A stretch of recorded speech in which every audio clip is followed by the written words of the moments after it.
Mikwano gyange mmwe abeekumira ku Yugi Updates nyongera obbalamusaako mwebale nnyo gye mutuusaako engalo gye mukwano gwange ampuliriza. Baganda bange nkutegeeza nti nno okola kyamaanyi nnyo okwekumira ku Yugi Updates TV gwe mukwano gwange aliyo. Baganda baffe abali e Bulaaya, abali e Saudi, abali e Qatar, Oman, USA, UK, abali e Canada, abali e Saudi Arabia, abali Dubai, mwena mbalamusizzaako nnyo mwebale ku mulimu gwe mukola ogw'amaanyi, mwebale kakkalabya mirimu, mwebale kufaayo ne mutwala obudde ngene we mukola ate ne we mutuulize ne we mutulaba we mucommentinga we musharinga we musubscribinga. Muganda we nkutegeeza nti n'ekintu ky'okusubscribinga kitwale ng'ensonga ey'amaanyi kubanga buli w'osubscribinga oba oyongeddeko amayengo g'omukutu gano kubanga gagenda wala so that oteekako eddoboozi lyaffe libeera liwulikika bulungi nnyo loud and clear oyo yenna gwe tuba tutagetinze libisobole okuba nga limutuukako. Bangi babeerako nkutegeeza butegeeze bunooteekako eddoboozi lyokko as a comment bajja kuba bakulawulira ddala bulungi nnyo gwe mukwano gwange yeekumira ku Yugi Updates TV. Gwe kyokola subscribinga busubscribinzi osharinge gwe mukwano gwange ali yeekumira ku Yugi Updates TV. Leero omubaka wa National Unity Platform Robert Kyagulanyi Ssentamu jjukira yasuze embalala oluvannyuma lw'okumala okutalaga ebundi bujjo n'abaako byabagamba wadde bamulemesezza mwabaddemu ebiwonvu n'ebigga mwabaddemu obstacles nnyingi nnyo ezamuhindalinze okubanga coveringa exercise gy'abadde agenzeeko ya mobilization tour. Muganda wange naye tekyamulobedde kubaako bigambo by'abasulayo bannabundi bujjo era bakitegedde. Kati jjukira yasuze embalala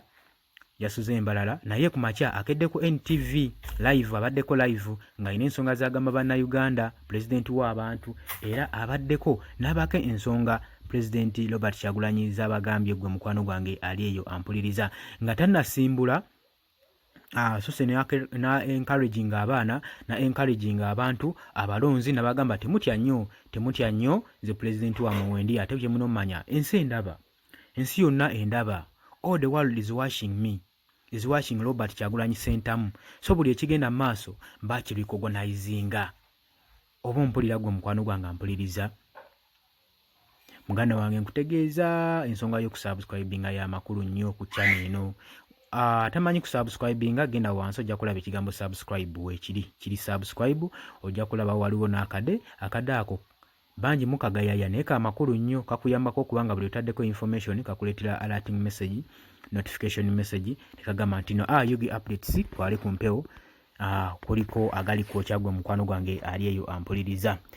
Kitegeeza nammwe mukola omulimu ogw'amaanyi era naffe tubeerero nga tutalaga nga nammwe mulwanira eyo buli wosubscribinga n'osharinga n'okola view oba oyongeddeko ettaffaali ddene nnyo gwe mukwano gwange ali eyo ampuliriza eyeekumira ku Yugi Updates TV. Agambye wabadde ku NTV ekisaawa 2 akuutidde abantu n'abagamba nti nno bannayuganda balina okimanya nti nno ino struggle gye tulimu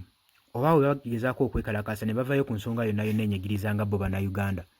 baba tebakikoledde Robert Kyagulanyi Ssentamu baba tebakikoledde National Unity Platform ng'ekibiina wabula baba bakyekoledde kye balina okutegeera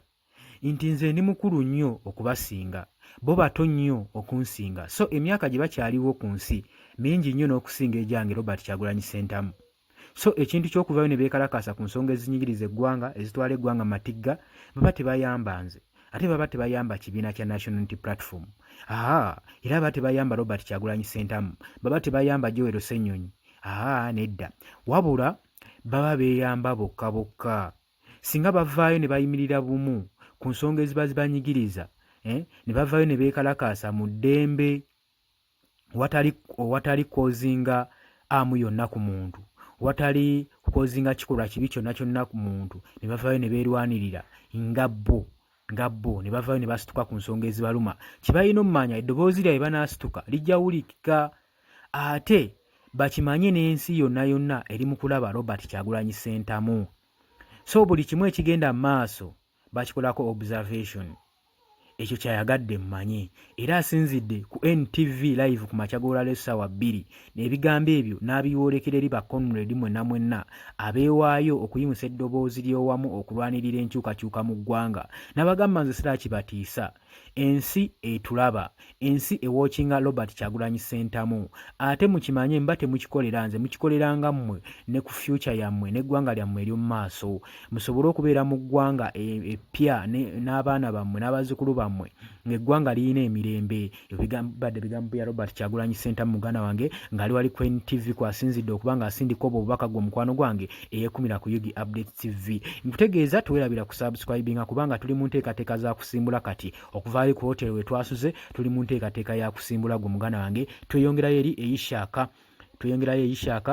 ebushenyi gye tugenda okubanga leero kiggwera gwe mukwano gwange ali eyo ampuliriza. Wenjogerera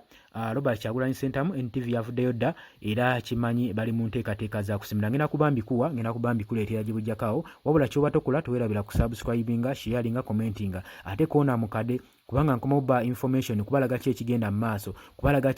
maaso kubanga banaatera okusimbula gwe mukwano gwange ali eyo ampuliriza. So tolina kusubwa kantu nakamu ngenda kuba nkuweereza buli kimu ekigenda mu maaso. Bwe kyolina okunkolera kiri kimu busubscribinzi okwonene mukadde osharinge okomentinge olaikinge nze bisigadde obindekere ngenda kuba nkuweereza kubanga nga bwe neewaayo bagamba nti nongera baweereza mikwano gyange mwabeekumira ku Yugi Updates TV. Mbategeeza mukola kyamaanyi tovaako beerako.